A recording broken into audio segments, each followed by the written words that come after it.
आज की कहानी अरुणा शानबाग की है, जिनके साथ दरिंदगी की गई, जिनके साथ मारपीट की गई, जिनके साथ दुष्कर्म किया गया और जिन्हें एक लाश बनाकर बेसुध जीने के लिए छोड़ दिया गया। और अरुणा की जो इस हालत का जिम्मेदार व्यक्ति था, उसे मात्र कुछ सालों की कैद की सजा देकर आजाद कर दिया गया। पर अरुणा, वो तो अपने ही मृत शरीर में 42 सालों तक कैद रहीं। अरुणा शानबाग कर्नाटक के एक छोटे से शांत गांव हल्दीपुर की रहने वाली थी। उनका जन्म 1 जून 1948 को एक निम्न मध्यम वर्गीय परिवार में हुआ था। अरुणा 6 भाइयों और 3 बहनों में 8वें नंबर की थी। घर वाले उन्हें प्यार से बाई बुलाया करते थे। उनके 2 भाइयों को मानसिक बीमारी हो गई थी। जब अरुणा 10 साल की हुई तभी उनके पिता की मृत्यु हो गई। फिर उनके भाइयों ने घर को संभाला। अरुणा को पढ़ाई का बहुत शौक था और वो पढ़ने में होशियार भी बहुत थी। उनके पास किताब खरीदने के पैसे नहीं होते थे तो वो किताबें उधार मांगकर पढ़ाई करती। 1960 के दशक में बहुत कम लड़कियां थीं जो अपनी प्राथमिक शिक्षा पूरी करके हाई स्कूल की पढ़ाई करती, पर अरुणा ने ऐसा किया। उनके अंदर पढ़ लिख के कुछ बड़ा करने की ललक बचपन से ही थी। एक बार की बात है, उनकी माँ ने उनसे आटा पीसने के लिए कहा। अरुणा ने आटा पीसना शुरू किया। तब उनकी माँ ने उनसे कहा, आटे को जरा बारीक पीसना। तब अरुणा ने अपनी माँ से कहा कि मैं आप लोगों की तरह पिस पिस के मरना नहीं चाहती। मुझे यहाँ से बाहर निकलना है, कुछ बनना है, कुछ बड़ा करना है। अपनी स्कूली शिक्षा पूरी कर लेने के बाद अरुणा साल 1965 में बहुत सीमित संसाधनों के साथ अपने सपनों को सच करने के लिए हल्दीपुर को छोड़ शहर जाने वाली पहली महिला बन गईं। वो अपने एक रिश्तेदार, जो कि रिश्ते में उनका भाई लगता था, उसके साथ मुंबई जैसे बड़े शहर में पहुंच गईं। हम ये अंदाजा लगा सकते हैं कि उस समय अरुणा ने घर की चौखट और अपने गांव की सीमा को लांघ अपनी आकांक्षाओं को पूरा करने के लिए परिवार और समाज से कितने ताने सुने होंगे, कितनी लड़ाइयां लड़ी होंगी। वो समय ऐसा था जब समाज महिलाओं को अपने मन की करने की तो छोड़िए, सपने देखने तक की भी आजादी नहीं देता था। अरुणा का सपना डॉक्टर बनने का था, पर पैसों की किल्लत की वजह से उन्होंने नर्सिंग करने का फैसला किया। वो किंग एडवर्ड मेमोरियल यानी KEM हॉस्पिटल से नर्सिंग कोर्स करके उसी हॉस्पिटल में जूनियर नर्स के रूप में काम करने लगी। वो हॉस्पिटल के नर्सिंग हॉस्टल में ही रहा करती। मुंबई आने के बाद अरुणा और भी कॉन्फिडेंट हो गईं। उनका रहन सहन, पहनावा, सब में बहुत बदलाव आ गया। उन्होंने अपने बाल छोटे करा लिए, अच्छे कपड़े पहनने लगी। खाली समय में वो फिल्में देखने जाती, संगीत सुनती। 25 साल की अरुणा की जिंदगी में एक और खुशी ने दस्तक दी। उन्हें KEM हॉस्पिटल के एक डॉक्टर से प्यार हो गया और जल्द ही उन दोनों ने शादी करने का प्लान भी बना लिया। उन्होंने सगाई कर ली। हालांकि अरुणा के घर वाले इस सगाई से काफी नाराज हुए क्योंकि लड़का दूसरे कास्ट का था। पर अरुणा ने सोचा कि वो जल्द ही अपने घर वालों को शादी के लिए मना लेंगी। वो शादी की तैयारियों में लग गईं। उनके जीवन में सब कुछ अच्छा, बहुत अच्छा चल रहा था। पर तभी 27 नवंबर 1973 की वो काली रात आई, जिसने अरुणा की खुशियों पर ग्रहण लगा दिया। उस रात अरुणा हॉस्पिटल के तहखाने में अपने कपड़े बदलने गईं और जब वो अपने कपड़े बदल रही थीं, तभी KEM हॉस्पिटल के डॉग रिसर्च लेबोरेटरी में काम करने वाला एक सफाई कर्मी सोहन लाल वाल्मीकि, जो घात लगाए अरुणा के इंतजार में छुपा बैठा था, उसने पीछे से आके कुत्तों को बांधने वाली जंजीर से उनकी गर्दन को जकड़ लिया। उसने अरुणा के साथ मारपीट की, उनके साथ दुष्कर्म किया। उसने अरुणा का एनली रेप किया क्योंकि उस समय अरुणा को पीरियड आया था। उसने जंजीर से अरुणा के गर्दन को इतना कस के दबाया कि अरुणा के दिमाग तक ऑक्सीजन और खून पहुंचाने वाली नस फट गई। अरुणा कोमा में चली गई। वो हैवान इतना कुछ करने के बाद बेहोश पड़ी अरुणा की अंगूठी, घड़ी और उनकी कान की बालियां भी निकाल लिया और वहां से फरार हो गया। उस रात उस दरिंदे ने अरुणा के सारे सपनों को कुचल दिया। जिस अरुणा ने नर्स बनके न जाने कितने लोगों की जिंदगियां बचाई होंगी, उस रात उसी की जिंदगी तबाह कर दी गई। उसकी जिंदगी बचाने उस दिन कोई नहीं आया। अगर आप बारीकी से सोचेंगे तो आप समझेंगे कि उस रात केवल एक अरुणा बर्बाद नहीं हुई थी, बल्कि उस रात कईयों अरुणा बर्बाद हुई थी। कईयों अरुणा के सपने उस दिन टूट गए होंगे। सुबह हुई पर अरुणा नहीं उठी। रात भर वो उस तहखाने में पड़ी रहीं। जब हॉस्पिटल का एक कर्मचारी सुबह करीब 7 बजे के आसपास हॉस्पिटल के तहखाने में गया तो उसने अरुणा को बेहोशी की हालत में पाया। केईएम हॉस्पिटल में ही अरुणा को एडमिट किया गया और हर जरूरी उपचार की उन्हें व्यवस्था दी गई। अरुणा कोमा में थीं। उनकी सुनने और देखने की क्षमता खत्म हो चुकी थी। पूरा शरीर लकवाग्रस्त हो गया था। हमले के एक दिन बाद यानी 28 नवंबर 1973 को ही दरिंदा सोहनलाल भी पकड़ा गया। जब उससे इस दरिंदगी की वजह पूछी गई तो उसने बताया कि वो अरुणा से बदला लेना चाहता था। केईएम हॉस्पिटल के डॉग रिसर्च लेबोरेटरी में कुत्तों को खिलाने के लिए जो मटन आता था, सोहनलाल वाल्मीकि उसे चुरा के खुद खा जाता था। वो ठीक ढंग से अपना काम नहीं करता था, ठीक ढंग से सफाई नहीं करता था, हमेशा काम चोरी किया करता था और ये बात अरुणा को पता चल गई थी। उन्हें सोहनलाल का ये रवैया बिल्कुल भी पसंद नहीं था। उन्होंने इन बातों को लेकर अस्पताल प्रशासन से सोहनलाल की 2 बार शिकायत भी की। 27 नवंबर से 4-5 दिन पहले भी अरुणा ने उसके ठीक ढंग से काम ना करने को लेकर एक बार फिर से उसके खिलाफ शिकायत करने की धमकी दे डाली थी। यही बात उस दरिंदे को रास नहीं आई और उसने उस रात अरुणा के साथ इतना घिनौना काम कर डाला। आप सोच रहे होंगे कि सोहनलाल जैसे दरिंदे को उसकी दरिंदगी के लिए मौत की सजा तो जरूर मिली होगी, और अगर मौत की सजा नहीं तो कम से कम आजीवन कारावास की सजा तो मिली ही होगी। अगर आप ऐसा सोच रहे हैं तो आप गलत सोच रहे हैं। ऐसा कुछ नहीं हुआ था। सोहनलाल वाल्मीकि को अरुणा के साथ केवल लूटपाट और मारपीट करने का दोषी ठहराया गया, जिसके लिए उसे मात्र 7 साल की कैद की सजा मिली। उसे अरुणा का यौन उत्पीड़न, बलात्कार और एनिली रेप के लिए दोषी नहीं ठहराया गया। अगर ऐसा होता तो उसे मौत की सजा तो जरूर मिली होती, पर अफसोस ऐसा नहीं हुआ। ऐसा कहा जाता है कि किंग एडवर्ड मेमोरियल अस्पताल प्रशासन ने अरुणा की मेडिकल रिपोर्ट में यौन उत्पीड़न वाली बात को दबा दिया था।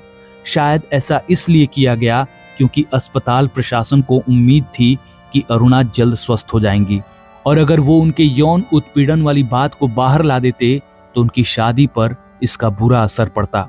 अरुणा पर हमले के बाद मुंबई में सारी नर्सें अरुणा के साथ इंसाफ और अपने लिए सुरक्षा और बेहतर स्थिति में काम करने की मांग को लेकर हड़ताल पर चली गईं। हमले वाली रात के बाद अरुणा कभी भी बिस्तर से उठ नहीं सकी। हमेशा चहकने वाली, छोटी छोटी बातों पर हंसने वाली अरुणा अब एक जिंदा लाश बन चुकी थी। उनके रिश्तेदार, उनके जान पहचान वाले कुछ दिनों तक उनका हाल चाल लेने केईएम हॉस्पिटल में उनके पास जाते रहे, पर धीरे धीरे उनका आना जाना भी कम होता गया और एक ऐसा समय आया कि वो भी एकदम बंद हो गया। जिस डॉक्टर से उनकी सगाई हुई थी, कुछ दिनों बाद वो भी उन्हें उनकी हालत पर छोड़ गए।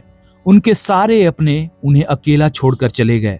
ऐसे समय में अगर कोई उनके साथ हर पल खड़ा था तो वो था केईएम हॉस्पिटल और वहां का स्टाफ। वहां की नर्स, डॉक्टर्स, सारे कर्मचारी सब अरुणा का बहुत ख्याल रखते।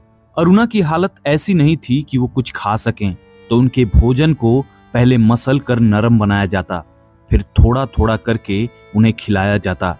उस हॉस्पिटल के कर्मचारियों को अरुणा से बतौर फीस 1 पैसा भी नहीं मिलने वाला था, पर फिर भी वो अरुणा की सेवा में दिन रात निस्वार्थ भाव से लगे रहते। वो उन्हें समय से खिलाते पिलाते, दवाइयां देते, कपड़े पहनाते, उनका सारा काम करते। कोमा में रहने वाले व्यक्ति के पीठ पर लेटे लेटे छाले होने लगते हैं, घाव बनने लगते हैं, पर अरुणा के साथ ऐसा कुछ भी नहीं हुआ।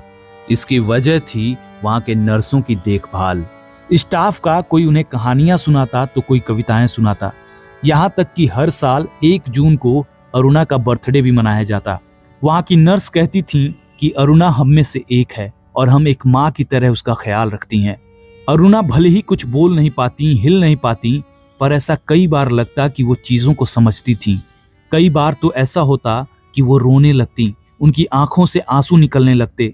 जब वो रोती तो सारी नर्सें इकट्ठी हो जाती और उनको हिम्मत देती कि अरुणा चुप हो जाओ, हम है ना इधर तुम्हारे पास तुम्हारा ख्याल रखने के लिए। वो नर्सें कहती कि अरुणा भले ही हमें नहीं समझ पाती होंगी, पर हमने कभी भी उनका साथ नहीं छोड़ा। हमने तो हमेशा उनके मनोबल को बढ़ाया, उन्हें हिम्मत दी। उनके साथ हुए घटना के कई साल बीतने के बाद भी वो मर्दों की आवाज सुन के घबरा जाती थीं, आवाजें करने लगती। तब जल्दी जल्दी नर्स आके उन्हें शांत कराती। उस हॉस्पिटल के स्टाफ से पुराने लोग गए, नए लोग आए, पर अरुणा के लिए उनका नजरिया और बर्ताव हमेशा एक जैसा ही रहा। 1980 के दशक में बीएमसी ने ये कहकर अरुणा को केईएम हॉस्पिटल से 2 बार निकालने का प्रयास किया कि अरुणा की वजह से एक बेड 7 सालों से घिरा पड़ा है, इस बेड को खाली कराया जाए। इसे लेकर केईएम के नर्सों ने बीएमसी का भारी विरोध किया, जिसके परिणाम स्वरूप बीएमसी को अपना इरादा बदलना पड़ा। अरुणा केईएम हॉस्पिटल में ही रहीं। इधर 7 साल की मामूली सजा काट के 1980 में सोहन लाल जेल से आजाद हो गया। अरुणा की एक दोस्त पिंकी वीरानी, जो कि पत्रकार और मानवाधिकार कार्यकर्ता हैं, उन्होंने सोहन लाल को ढूंढने का बहुत प्रयास किया, पर वो नहीं मिला। उनका मानना था कि जेल से छूटने के बाद वो अपना नाम बदल के दिल्ली के एक अस्पताल में काम करने लगा था। सोहन लाल वाल्मीकि को ढूंढना इसलिए भी मुश्किल हो गया था क्योंकि केईएम हॉस्पिटल और अदालत ने सोहन लाल की कोई भी फाइल फोटो अपने पास नहीं रखी। कुछ रिपोर्ट्स में तो ये दावा किया गया कि सोहन लाल की तपेदिक या एड्स से मृत्यु हो गई थी। साल 2009 में अरुणा शानबाग की दोस्त पिंकी वीरानी ने अरुणा की हालत देख सुप्रीम कोर्ट में इच्छा मृत्यु यानी यूथेनेशिया के लिए एक याचिका दाखिल की, जिसमें यह कहा गया कि अरुणा को दिया जाने वाला लाइफ सपोर्ट बंद कर देना चाहिए ताकि वो सालों से जिंदा लाश बनकर झेल रहे दुखों और तकलीफों से मुक्त हो सकें।